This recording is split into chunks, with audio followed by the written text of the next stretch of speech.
দুনিয়ার যত মুমিন বান্দা আছে তারা যদি কখনো বিপদে পড়ে যায় আর আমারে যদি ডাকে, আমি এইরকম করে বিপদ থেকে বাঁচাইয়া দেব। আইয়ুব আলাইহিস সালাম যখন আল্লাহ রাব্বুল আলামিনের কাছে ফরিয়াদ করলেন, আল্লাহ পাক তখন বলছেন, কোরআনে কারীম বলছে, ফাস্তাজাবনা লাহু ফাকাশাফনা মা বিহি মিন দুররিন ওয়া আতাইনাহু আহলাহু ওয়া মিসলাহুম মাআহুম রাহমাতাম মিন ইনদিনা ওয়া যিকরা লিল আবিদিন। আমি আইয়ুবের দোয়া কবুল করে নিলাম, শুধু তার পরিবার বর্গই দিলাম না, বরং আরো কিছু নিয়ামত আমি তাকে দান করে দিলাম। এবং তাই জন্য যেহেতু তারা ছিল আমার অনুগত বান্দা, আমার বাধ্যগত, আমি এই জন্য রহম করেছি, সমস্ত রোগ শোক আমি মাফ করে দিয়েছি। আমাদের সামান্য একটু জ্বর হয়, যদি 2-3 দিন জ্বর হয়েছে, জ্বর ছাড়ে না, বলে যে এত ভালো ভালো কাজ করি তারপর আমার এত জ্বর হওয়া লাগে, অমুকরা এত পাপ করে, তা তো কিছুই হয় না। খালি আল্লাহ আমার এই চোখে দেখলো, আমার বউর অসুখ, আমার অজুমুড়ি ছাড়ি না। ভাইরা, আপনি ঠিক পান না যে কি গুনাহ আপনি করেন। কোরআনে কারীম বলছি, ওয়ামা আসাবাকুম মিন মুসিবাতিন ফাবিমা কাসাবাত আইদিকুম ওয়া ইয়াফু আন কাসীর। যত বিপদ তোমাদের উপর আছে সব দুই হাতের কামাই করা, আর আমি তো অনেকগুলো ক্ষমা করে দেই। তোমরা যত পাপ করো, আকাম করো, সবগুলির শাস্তি যদি দুনিয়ায় দিতাম, শ্বাস করার সময় পেতে না। অসুখ হলেই অধৈর্য হয়ে যেও না, ধৈর্য ধরো। আল্লাহ পাক বলেন, শুধু আইয়ুব নয়, ওয়া ইসমাঈল ওয়া ইদরিস ওয়া যাল কিফলি কুল্লুম মিনাস সাবিরিন। এইভাবে করে ইসমাঈল, ইদ্রিস, যুলকিফল সবাই ছিল ধৈর্যশীল। জোরে বলেন সুবহানাল্লাহ। আমার কাছে মাপ চাও, যত বড় গুনাহ হোক। وقال ربكم ادعوني استجب لكم। তোমার প্রভু তোমাকে ডেকে বলেছে, আমাকে ডাকো, আমি মাফ করে দেব। সুবহানাল্লাহ। কত বড় কথা, আমাকে ডাকো, নিরাশ হয়েও না, হতাশ হয়েও না। আল্লাহর গজব বেশি না রহমত বেশি? আল্লাহর রহমত বেশি। হাদিসে কুদসির ভিতরে এসেছে, আল্লাহ পাক বলেছেন, কোন বান্দা যদি আমার দিকে 1 বিঘত অগ্রসর হয়, আমার রহমত তার দিকে 1 হাত এগিয়ে যায়। কোন বান্দা যদি আমার দিকে হেঁটে আসে, আমার রহমত তার দিকে দৌড়ে যায়। বান্দা যখন আল্লাহর দরবারে 2 হাত উঁচু করে চোখের পানি ফেলে দেয়, মুসলিম শরীফের হাদিসের ভিতরে এসেছে, গভীর রাতের 3য় অংশে আল্লাহ রাব্বুল আলামিন প্রথম আকাশে আসেন আর ডেকে বলেন, পৃথিবীতে আছো নাকি কেউ গুনাহ করে জীবন বরবাদ করে দিয়েছো, আমার কাছে মাপ চাও। ঋণগ্রস্ত আছো, অসুস্থ আছো, অপমানিত আছো, কে আছো মাজলুম, আমাকে ডাকো, আমার কাছে বলো, আমি ডাকে সাড়া দেব, জীবনের আশা পূরণ করে দেব। ওই সময় যেই সমস্ত লোকেরা কাঁদে তাহাজ্জুদের নামাজ পড়ে, আল্লাহ জিজ্ঞেস করেন ফেরেশতারা, অমুক অমুক দেশ অমুক অমুক বান্দারা কাঁদে কেন? ফেরেশতারা বলে, রব্বুল আলামিন তুমি তো ভালো করে জানো। আল্লাহ বলেন, জানি, তবুও তোমাদের মুখে শুনতে চাই। তারা বলে, রব্বুল আলামিন তোমার এই বান্দা গুনাহ করেছি, গুনার জন্য মাফ চায়, জাহান্নাম থেকে বাঁচতে চায়। আল্লাহ পাক বলেন, ফেরেশতারা আমার এই বান্দারা আমারে দেখেছে নাকি? বলে, দেখে নাই। বলে, আমার দোজখ দেখেছে নাকি? বলে, না, তাও দেখে নাই। আমার বেহেশত দেখেছে নাকি? বলে, না, তাও দেখে নাই। আল্লাহ পাক বলেন, ফেরেশতারা সাক্ষী থাকো, ওরা আমাকে দেখে নাই, আমার বেহেশত দোজখ কিছুই দেখে নাই, শুধুমাত্র আমার নবীর কথা, আমার কোরআনের কথা বিশ্বাস করে আরামের ঘুমকে হারাম করে যেভাবে তারা কাঁদতেছে, সাক্ষী থেকে যাও ফেরেশতারা, আমার রহমতের দরিয়ায় জোশ মেরেছে, আমার ওই ক্রন্দনরত বান্দাগুলিকে আমি আল্লাহ মাফ করে দিলাম। সুতরাং মুমিন বান্দা যারা, আল্লাহর মুমিন বান্দা যারা, এই ঈমানের কোয়ালিটি, এটাও হতাশায় নিরাশায় ভেঙে পড়বে না। গুনাহ তো মানুষই করে, গুনাহ হয়ে গেছে, মাপ চাও। তোমার গুনাহ কদ্দুর? তোমার গুনাহ যদি হয় পাহাড় সমান, আল্লাহর রহমত আকাশ সমান। জাহান্নামের কঠিন শাস্তি থেকে বাঁচতে হলে আল্লাহর প্রতি ঈমান আনতে হবে। আর ঈমান আনলে যে কোয়ালিটিগুলি হওয়া উচিত সেগুলি আমি আপনাদের সামনে আলোচনা করছি। এরপর আরেকটি কোয়ালিটি হবে মুমিনের, তা হলো কঠোর কঠিন বিপদে অবিচল থাকবে, বিপদে ভেঙে পড়বে না। বিপদ আপদ শত্রুতা ক্ষয় ক্ষতি যা কিছু হয় সবই আল্লাহর পক্ষ থেকে, এটা মেনে নিতে হবে এবং ধৈর্য ধারণ করতে হবে। বিপদ মুসিবত শুধু উম্মতের জন্য নয়, দুনিয়ার সমস্ত নবীদের বিপদ এসেছে, হয় নাই? নবীদের বিপদ আসে নাই? কোরআনে কারীম থেকে শুনুন, আল্লাহ রাব্বুল আলামিন বলেন, ওয়াকাযালিকা জাআলনা লিকুল্লি নাবিয়্যিন আদুওয়াম মিনাল মুজরিমিন। আল্লাহ পাক বলেন, এমনি করে আমি সকল নবীদের শত্রু বানিয়ে দিয়েছি সব পাপিষ্ঠ আর অপরাধ প্রবণ লোকদেরকে।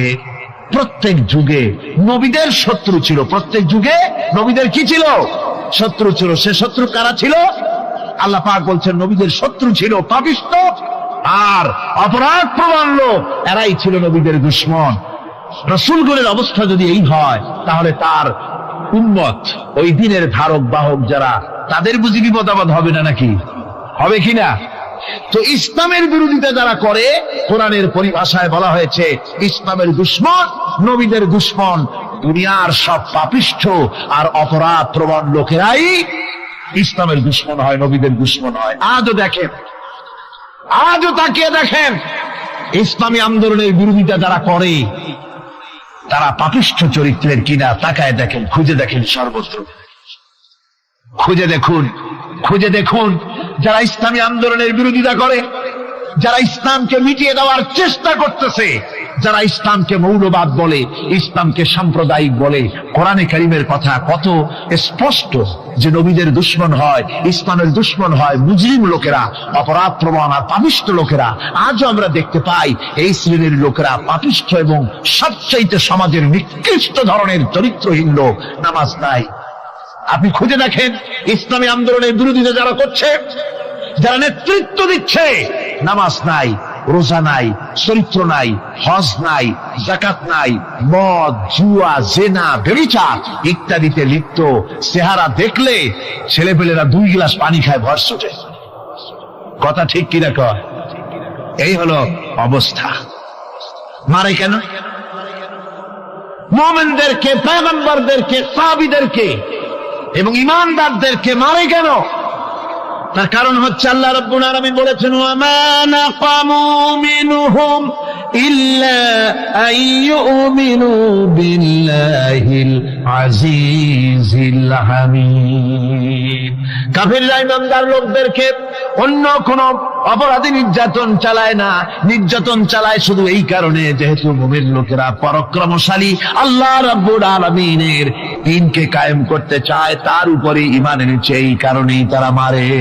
ঠিক কিনা কর? যুগে যুগে নবীদের উপরে, সাহাবীদের উপরে যে অত্যাচার হয়েছে, সেই অত্যাচার এই কারণেই হয়েছে, অন্য কোনো কারণে নয়। এই কঠিন বিপদে অবিচলতা এবং ধৈর্যের দৃষ্টান্ত নবীগণ পেশ করেছেন পৃথিবীর বুকে। আমরা দেখেছি ইব্রাহিম আলাইহিস সালামকে আগুনে ফালানো হয়েছে, আছে না কোরআন শরীফে? আমি কিন্তু গল্প করতেছি না, সব কোরআনের কথা। কিসের কথা? ইব্রাহিম আলাইহিস সালামকে আগুনে ফালানো হচ্ছে। অপরাধ কি? অপরাধ হচ্ছে হযরত ইব্রাহিম আলাইহিস সালাম দাওয়াত দিয়েছেন, লা ইলাহা ইল্লাল্লাহ। জোরে পড়েন, লা ইলাহা ইল্লাল্লাহ, লা ইলাহা, লা ইলাহা ইল্লাল্লাহ মুহাম্মাদুর রাসূলুল্লাহ। হযরত ইব্রাহিম আলাইহিস সালাম দ্বীনের দাওয়াত দিয়েছেন, এক আল্লাহর দাওয়াত দিয়েছেন, ঈমানের দাওয়াত দিয়েছেন। আর কোন অপরাধ ছিল না। নমরুদ সহ্য করতে পারল না। কোরআনে কারীমের মধ্যে সব কথাগুলি আল্লাহ পাক এই জন্য বিধৃত করেছেন, এই জন্য কোরআনে কারীমের মধ্যে সব কথা উঠায় দিয়েছেন, যাতে করে মুমিনেরা বিপদ আসলে পরে যেন ঘাবড়ে না যায়। ইব্রাহিম আলাইহিস সালামকে আগুনে ফালানো হচ্ছে। ফেরেশতা বলছে, ইব্রাহিম তোমারে আগুনে ফালায় দেওয়া হতেছে, আমার কাছে সাহায্য চাও, আমার কাছে ক্ষমতা আছে, আগুনগুলো উঠায় নমরুদের বংশ জ্বালায় দেব। হযরত ইব্রাহিম ফেরেশতার কাছে সাহায্য চাইছিলেন নাকি? তিনি বললেন, ফেরেশতা, তোমার কাছে সাহায্য কেন চাইব? আমি তো এমন কোন অন্ধ আল্লাহর ইবাদত করি না যেই অন্ধ স্রষ্টা তার গোলামের দুঃখ দুর্দশা না দেখেন। আমি তোমার কাছে সাহায্য চাইব না। হযরত ইব্রাহিম আলাইহিস সালাম পাশ করলেন। কি বলেন, পাশ করছেন না? ঈমানের পরীক্ষায় পাশ। আগুনের মধ্যে হযরত ইব্রাহিমকে যখন ফেলানো হচ্ছে, রব্বুল আলামিন আগুনের প্রতি নোটিশ করে দিলেন, ইয়া নারু কুনি বারদাও ওয়া সালামান আলা ইব্রাহিম। আগুন, আমার ইব্রাহিমের জন্য শান্তিদায়ক ঠান্ডা হয়ে যা। এখন কি আর আগুনের বাপের ক্ষমতা আছে ইব্রাহিমকে পোড়ানো? আর ক্ষমতা নাই।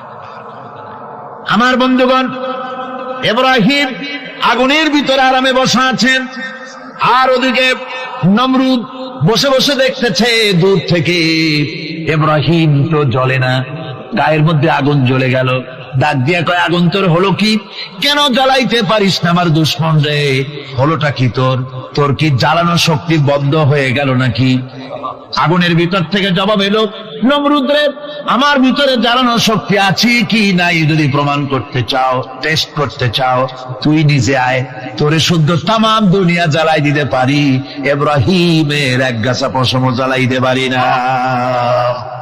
তার কারণ হচ্ছে আমি হচ্ছি মাখলুক, আল্লাহ হচ্ছেন খালিক। আল্লাহ আমাকে বলেছেন না জ্বালাতে, তুমি 1000 বার বললেও আমি ইব্রাহিমকে জ্বালাইতে পারবো না।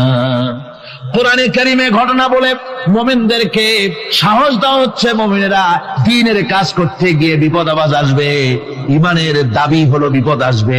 আর বিপদ আসলে ঘাবড়ায় যেও না, মুসিবতে পড়ে চিন্তায় পেরেশানে হয়রান হয়ে যেও না। বিশ্বকবি আল্লামা ইকবাল কি সুন্দর করে বলেছেন, আজ ভি হোক জু ইব্রাহিম কা ইমা पैदा आग कर सकती है एक अंदाज गुलिस्तां पैदा। ইব্রাহিমের ঈমান যদি আজিও কোথাও হয় বিদ্যমান, করতে পারেন অগ্নিকুণ্ডে খুবসুরত এক গুলিস্তান। আজও যদি আগুনের ভিতরে কোন নমরুদ কোন ইব্রাহিমকে যদি ফেলে দেয়, আল্লাহ রাব্বুল আলামিন আজও আগুনকে ফুলের বাগান বানায়া দিবেন। সুবহানাল্লাহ। ভয় পাওয়ার কারণ নাই, চিন্তা করার কোনো কারণ নাই। আমার বন্ধুগণ, হযরতে হুদ আলাইহিস সালামকে যখন সমাজের লোকেরা, রাষ্ট্রের লোকেরা ঘিরে ফেলে দিল, সমাজ শক্তি, রাষ্ট্র শক্তি যখন তাকে ঘিরে ফেলে দিল, ষড়যন্ত্রের পাহাড় তুলে দিল, তারে মেরে ফেলে দিবে, হযরত হুদ দেশ থেকে তা পালায় গেলেন না, ভয় পেলেন না। হযরতে হুদ আলাইহিস সালাম বললেন, কোরআনে কারিমে হযরত হুদের কথা কোট করা হলো, ফাকিদুনি জামিআন সুম্মা লা তুনজিরুন। সম্মিলিতভাবে ষড়যন্ত্র করো আমার বিরুদ্ধে, সবাই মিলে ষড়যন্ত্র করো, সুম্মা লা তুনজিরুন, আর আমাকে এতটুকু অবকাশ তোমরা দিও না। ইন্নী তাওয়াক্কালতু আলাল্লাহি রাব্বি ওয়া রাব্বিকুম, আমি ভরসা করেছি সেই আল্লাহর উপরে যার কুদরতি হাতের ভেতরে, যিনি আমাদের রব তোমাদেরও রব, আর যার কুদরতি হাতের ভিতরে তামাম পৃথিবীর জানগুলি যার হাতে, সে আল্লাহর উপরে ভরসা করেছি। ষড়যন্ত্র যদ্দূর আছে করতে থাকো, আমি ষড়যন্ত্র পরোয়া করি না। সুবহানাল্লাহ। এটাই হলো মুমিনের কোয়ালিটি। শুধু ঈমান, লা ইলাহা ইল্লাল্লাহ মুহাম্মাদুর রাসূলুল্লাহ, গরুর গোশত খাই, আর রবিউল মাস আসতে পরে ইয়া নবী সালাম আলাইকা, ইয়া রাসূল সালাম আলাইকা, তারপরে গরম গরম জিলাপি আর রসগোল্লা খাইলাম খুব বেশি করিয়া, এর নাম মুমিন নয়। মুমিন হচ্ছে তার চলায় ফেরায় ওঠায় বসায় সাহসিকতার এক আন্দাজ তৈরি হবে সে। আমার ভাইয়েরা, বিপদে অবিচলতা আমাদেরকে পয়গম্বরেরা শিক্ষা দান করেছেন। আমরা দেখতে পেয়েছি বিশ্বনবী জনাবে মুহাম্মদুর রাসূলুল্লাহ সাল্লাল্লাহু আলাইহি ওয়াসাল্লাম হিজরতের রাত, কাফেরেরা চতুর্দিকে দাঁড়ানো, হযরত জিবরাইল এসে বলেন, ইয়া রাসূলুল্লাহ, হে কাফেরেরা চতুর্দিকে ঘিরে দাঁড়িয়েছে, গভীর রাত, এখন হাতে তাদের তরবারি, সকাল হলে পরেই তারা আপনাকে মেরে ফেলে দিবে, তাড়াতাড়ি ওঠেন, মদিনার দিকে চলে যান। আল্লাহ নবী ঘুমের থেকে জেগে হযরত আলীকে ডেকে বলেন, আলী, আল্লাহ অর্ডার করেছেন, আমি মদিনায় চললাম, আমার বিছানার পরে আমার চাদর গায়ে দিয়ে শুয়ে থাকো। হযরত আলী বলেন, আল্লাহর হাবিব, আপনার চাদর গায়ে দিয়ে ঘুমিয়ে থাকবো। সকালবেলায় কাফির বেঈমানেরা আপনার বিছানার পরে আপনার চাদর গায়ে দেওয়া অবস্থায় আমি আলীকে তারা মুহাম্মদ মনে করবে, আর আমি আলীকে নবী মনে করে তারা তাদের তরবারি দিয়া কেটে কেটে টুকরা টুকরা করে আমারে বিদায় করে দেবে দুনিয়া থেকে। এতটুকুনো পরোয়া করি না, বরং আমার দিলের মধ্যে এটাই তৃপ্তি থাকবে যে আমি আলীর জীবনের বিনিময় আল্লাহর হাবিব দুনিয়ায় বেঁচে আছেন। যে ব্যক্তি বিদ্রোহ করেছে এবং দুনিয়ার জীবনকে অগ্রাধিকার দিয়েছে, তার জায়গা হচ্ছে জাহান্নাম। জোরে বলেন নাউজুবিল্লাহ। যে ব্যক্তি আল্লাহর সঙ্গে বিদ্রোহ করেছে আর পরকালের জন্য পাথর জোগাড় করে নাই, দুনিয়াকে অগ্রাধিকার দিল, পরকালকে ভুলে গেল, তার জায়গা হলো জাহান্নাম। وَأَمَّا مَنْ خَافَ مَقَامَ رَبِّهِ وَنَهَى النَّفْسَ عَنِ الْهَوَى فَإِنَّ الْجَنَّةَ هِيَ الْمَأْوَى। আর যে ব্যক্তি আপন প্রভুর সামনে উপস্থিত হওয়াকে ভয় করেছে এবং আপন প্রবৃত্তিকে লালসা মুক্ত করেছে, লালসার হাত থেকে রক্ষা করেছে, আল্লাহ রাব্বুল আলামিন কিয়ামতের দিন তার জন্য রেখে দিয়েছেন জান্নাত। তার জন্য কোন জায়গা? আমি প্রথমেই বলেছি, আপনারা লক্ষ্য করুন, এই কোরআন তাবিজের কিতাব নয়, এই কোরআন তদবিরের কিতাব নয়, ঝাড়ফুঁকের কিতাব নয়। কোরআন হলো পৃথিবীর মানুষের জন্য কোড অফ লাইফ, পূর্ণাঙ্গ জীবন বিধান। সবকিছু আল্লাহ পাক কোরআনের ভিতরে বলে দিয়েছেন, কোন জিনিস বাদ দেন নাই। আপনি আমি কেমনে সৃষ্টি হয়েছি আল্লাহ পাক কোরআনের ভিতরে বলেছেন, ইন্না খালাকনাকুম মিন তুরাবিন সুম্মা মিন নুতফাতিন সুম্মা মিন আলাকাতিন সুম্মা মিন মুদগা। নিষ্প্রাণ মাটি দিয়ে তোমাকে উৎপন্ন করা হয়েছে, নিষ্প্রাণ মাটি উপাদান দিয়ে তোমাকে তৈরি করা হলো। মায়ের পেটের ভিতরে এক ফোঁটা নাপাক পানি জমাট রক্তে পরিণত হয়ে গেল, জমাট রক্ত আস্তে করে গোস্ত পিণ্ড হলো, গোস্ত পিণ্ডকে সুন্দর করে সাজায়া হাড্ডি গুড্ডি বানায়া স্ট্রাকচার তৈরি করে তার উপরে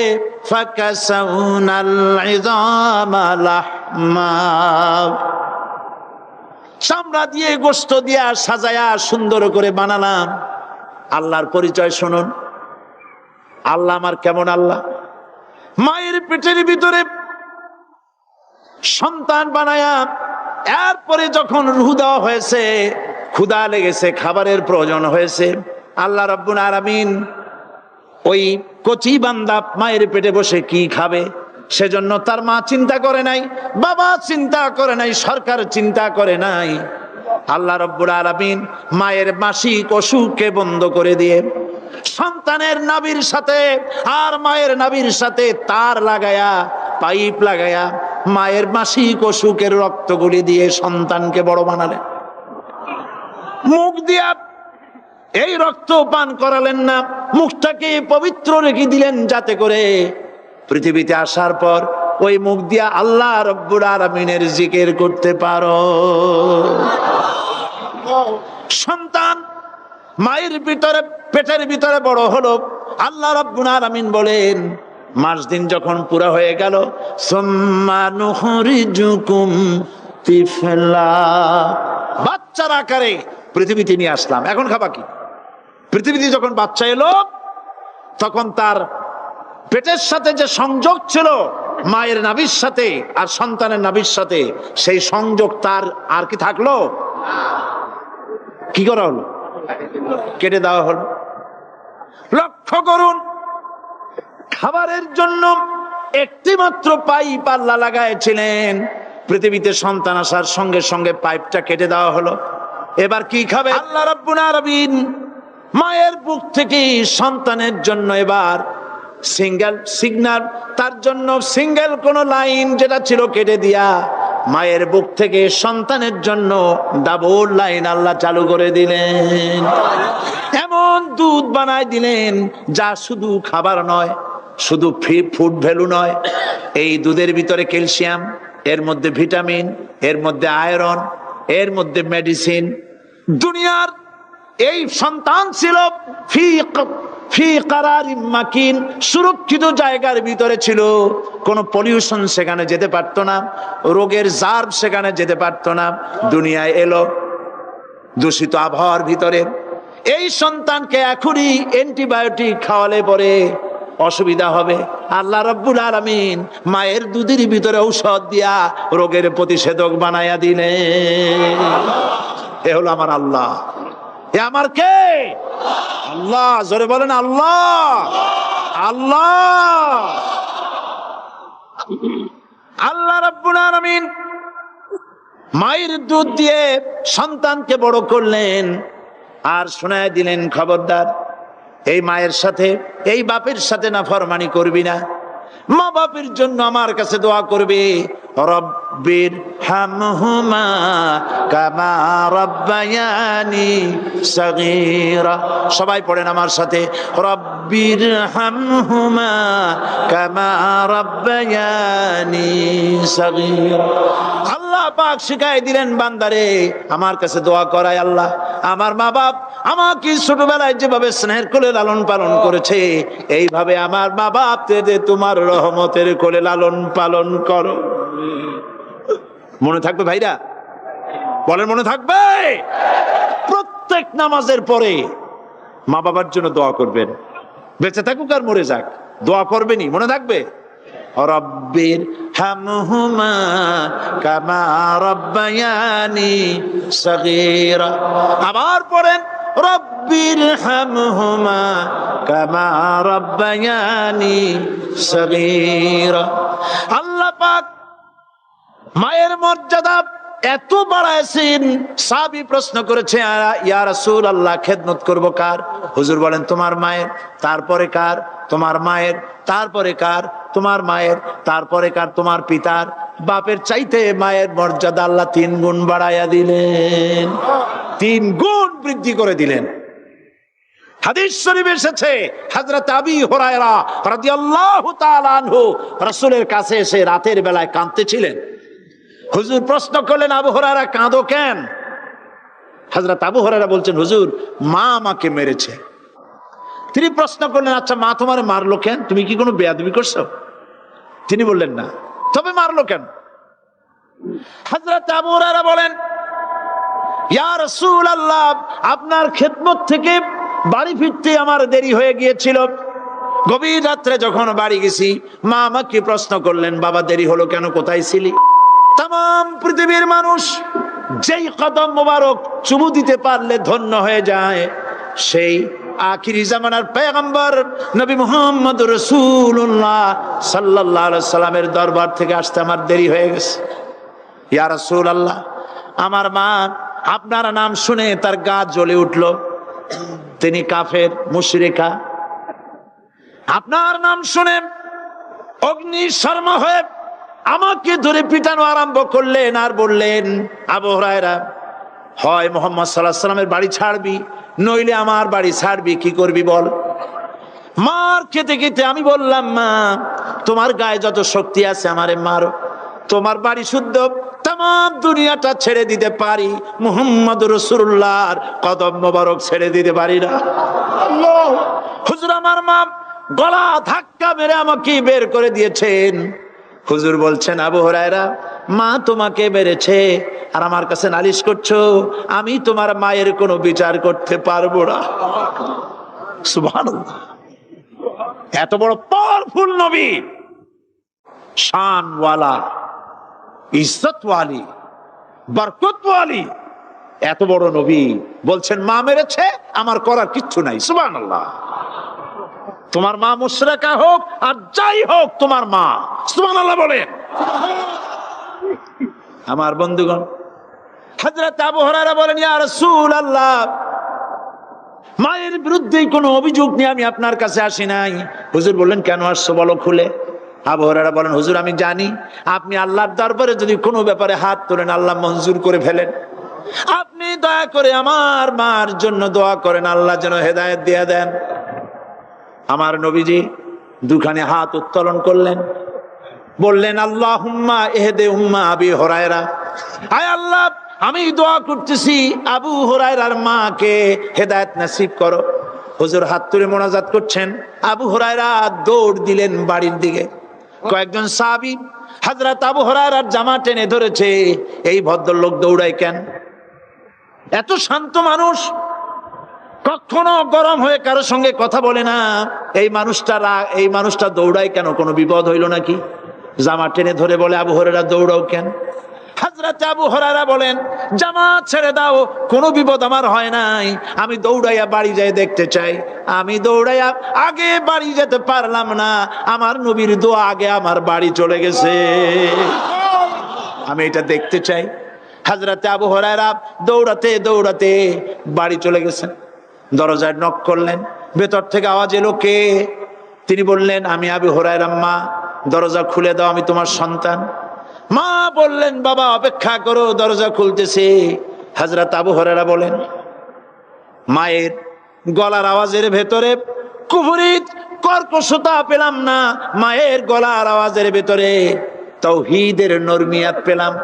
আমার কাছে মনে হলো আমি আবু হুরায়রা বাড়ি আসার আগে নবীজির দোয়া আল্লাহর আরশে পৌঁছে গেছে।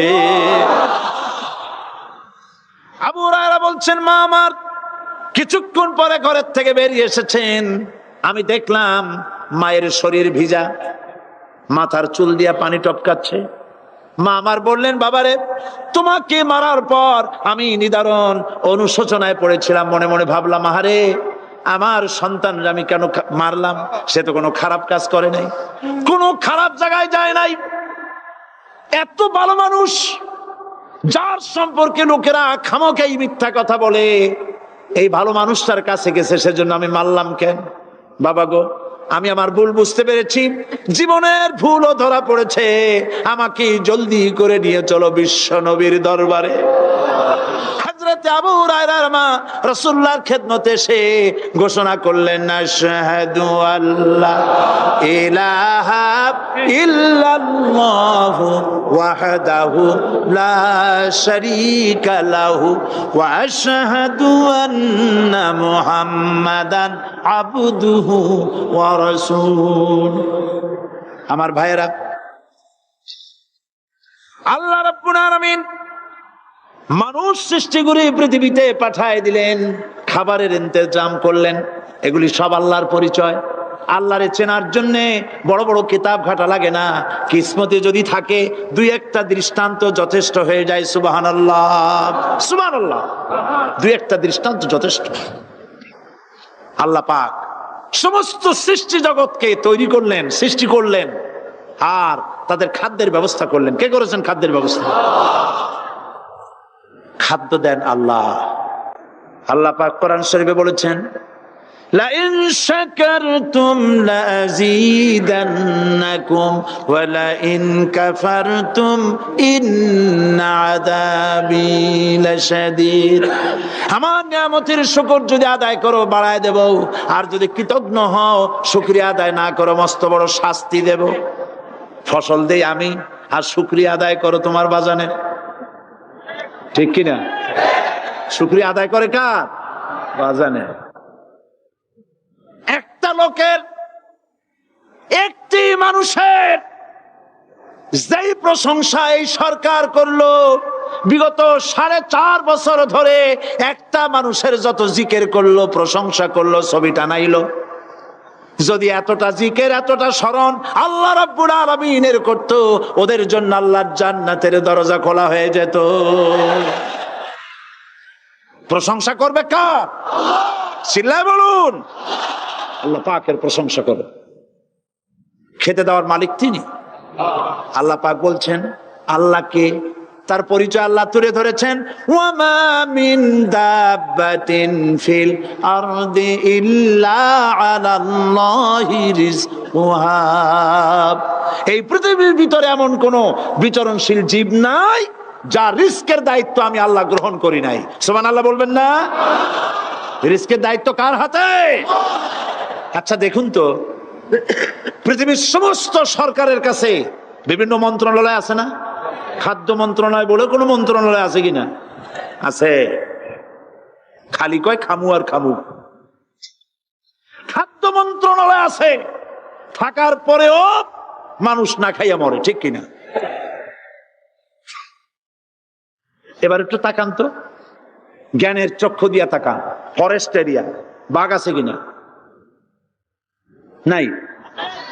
সিংহ আছে কিনা? গন্ডার আছে কিনা? হাতি আছে কিনা? বিশাল বিশাল প্রাণী আছে কিনা?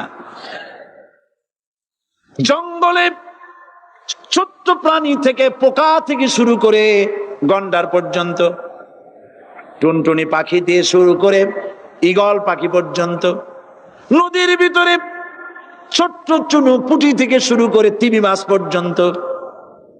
প্রাণী তত্ত্ববিদরা বলেছেন সমুদ্রের ভিতরে এমন এমন বড় বড় তিমি আছে যে একটা তিমির ওজন 5000 টন পর্যন্ত হয়ে যায়। 5000 টন তিমিটার ওজন। এর যখন বাচ্চা হয় তখন বাচ্চার দৈনিক দুধ লাগে 50 থেকে 60 মণ পর্যন্ত। কে ব্যবস্থা করে? রুহান মান ফেরেশতা। তো ওর মা যেমন বাচ্চা তো সেরকম হবে, ঠিক কিনা? কে দেয় খাবার? এবার দেখেন তো, আপনার দেশের এই জঙ্গলে কত হাতি আছে। হাতিরা মিছিল করে আসছে যে আল্লাহ আমাদের এখন আর খাইতে যাইতে দিতে পারে না, বাংলাদেশের গভর্নমেন্ট কিছু দাও। আসছে না, খাইয়া ক্ষুধার জ্বালায় হাতি মরেছে, বাঘ মরেছে, সিংহ মরেছে। এর কোন দৃষ্টান্ত আছে? ক্ষুধার জ্বালায় আকাশের উড়ন্ত পাখিরা ছটফট করে মারা গেছে, দৃষ্টান্ত আছে? নদীর মাছেরা ক্ষুধার জ্বালায় ভেসে উঠেছে, না খাইয়া মরে গেছে, দৃষ্টান্ত আছে? মহান আল্লাহ রাব্বুল আলামিন কোরআন শরীফের ভিতরে বলেছেন অনেক প্রাণী এমন আছে যারা তাদের খাদ্যকে সঞ্চয় করে না, খাদ্যকে জমা করে না, আহরণ করে না। সকাল বেলায় একটা খাবার খেলো, দুপুরে কি খাবে তার জানা নাই। শকুন পৃথিবীর মাটি থেকে 3 মাইল উপরে ওড়ে, তার চোখকে আল্লাহ পাক এত তীক্ষ্ণ বানিয়ে দিয়েছেন, এই চট্টগ্রামের কোথায় মরা গরু আছে 3 মাইল উপর দিয়ে দেখতে পায়? সুবহানাল্লাহ করতে ইচ্ছে করে না। এই প্রাণীগুলি খাবারগুলি কোন গভর্নমেন্ট জোগাড় করে রাখে নাই। আল্লাহ পাক বলেন সবার খাবার আমি দেই। সকাল বেলায় সমস্ত প্রাণীগুলি, মহাশূন্যে পাখি, পানির ভিতরে মৎস্যরাজি, জঙ্গলের ভিতরে হিংস্র প্রাণী, পোকামাকড় থেকে শুরু করে সবগুলো খালি পেটে সব বেরিয়ে যায়, কারো কোনো খাবারের মজুদ নাই। সন্ধ্যা হতে না হতে সমস্ত প্রাণীগুলির পেট ভরাইয়া আমি আবার যার যার ঘরে বেরায় দেই। ওয়ামা মিন দাব্বাতিন ফিল আরদি ইল্লা আলাল্লাহি রিজকুহা। সমস্ত প্রাণীর রিজকের দায়িত্ব আমি আল্লাহর হাতে। কে দেয় রিজেক? জোরে বলুন, কে দেন? আল্লাহ পাক। কি খাবেন সব আল্লাহ জোগাড় করে দিয়েছেন।